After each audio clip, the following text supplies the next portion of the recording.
I'm Jahnavi Phalkey. I am originally from Bombay. I am a historian of science and filmmaker by training, and now I'm the founding director of Science Gallery Bengaluru, living in Bangalore. So I'm a historian of science by training. I largely look at 20th century history of science and technology. I have focused so far, one could say, broadly on the history of the physical sciences.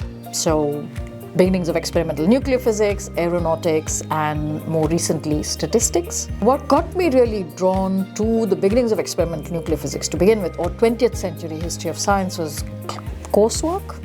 Coursework in 20th century history of science, where we read a range of scholarship, books, stories, films, etc. about 20th century history of science, where, interestingly, India was absent in everything that I was learning. And that both got me curious, but also determined to find out what was actually happening in India. So, regularly one is expected to take an interesting piece of research and write a paper out of it, ideally a peer-reviewed paper. That was my predetermined path, but I found myself in a position where I had lots of friends who were filmmakers, which got me interested in filmmaking. But also I was studying the story of a laboratory where the people who made it work and kept it working were still around, still alive. And the kind of story I would be able to tell in their words was not the kind of story that I would tell in my words and not in an academic publication. And I thought it would be wonderful to find, in some ways, a public life for my research rather than sort of limiting it only to the academic world. So taking academic rigor out into the public domain was something that motivated me to turn this one piece of research into a film, and that's how Cyclotron happened over several years. CASI is special because it's one of the very, very, very few centers for the study of contemporary India at an advanced level or at the postgraduate level, and one doesn't really find that often.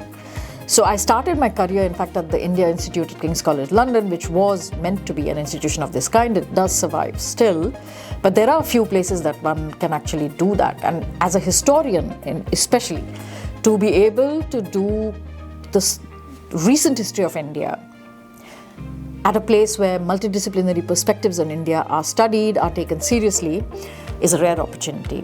And that's what drew me to CASI. Oh my God, museums. How many lovely museums and very interesting places like the Science History Institute, the Academy of Sciences, the Mitter Museum, the Barnes Museum. As you know, I now wear another hat. I lead an institution that is meant to take research into the public domain, research from the human, social, and natural sciences. And so it's really interesting to be in this city where that is happening in several institutions across several disciplines. And so to be engaging with people who come from rigorous research backgrounds, who deal with public engagement, and to have those conversations with them in the context of the several universities and museums that exist in the city is a fabulous and incredible opportunity, also because one can walk around in Philadelphia. It's a city where I don't need to drive.